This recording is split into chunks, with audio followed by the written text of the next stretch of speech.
Welcome back to the channel. In this video, I'm going to show you how to log into Mailchimp step by step, so you can get into your account quickly and without any confusion. If you've been trying to access Mailchimp for your email campaigns, newsletters, or automation setup, this guide will make the process simple and easy to follow. And if this video helps, don't forget to hit like and subscribe for more quick software tutorials just like this one. Let's get started. First, open your browser and go to the Mailchimp login page. You can type in the address directly or use the login link from the Mailchimp website. Once the page loads, you'll see the sign-in form where you can enter your account details. Now, click in the username or email field and type the email address linked to your Mailchimp account. Make sure you enter the correct email, because this is the account Mailchimp will use to identify your profile. If you have more than one email address, use the one you originally signed up with, or the one connected to your Mailchimp workspace. After that, if you normally signed up with Google, you can use the Continue with Google option instead of typing your password manually.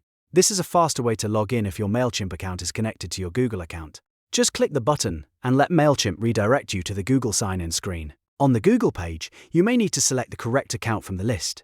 If you see multiple Google accounts, take a moment to choose the one that matches your Mailchimp login. Click on the account you want to use, and Google will confirm your identity before sending you back to Mailchimp. If you're logging in with your email and password, instead, enter your password in the password field after typing your email. Double-check for any typos, caps lock issues, or saved password mistakes, because even a small error can stop the login from working. Once everything looks correct, click the Login or Sign In button to continue. If your details are correct, Mailchimp will take you into your dashboard. From there, you can manage your audience, create campaigns, view reports, and access all the tools inside your account. If you don't get in right away, check whether you're using the right login method, such as email and password, versus Google sign-in. And that's it. You've successfully logged into Mailchimp. It only takes a few steps once you know where to click, and now you can access your email marketing tools with confidence. If this tutorial helped you out, please remember to like this video, subscribe to the channel, and turn on notifications so you don't miss the next helpful guide. Thanks for watching, and I'll see you in the next one.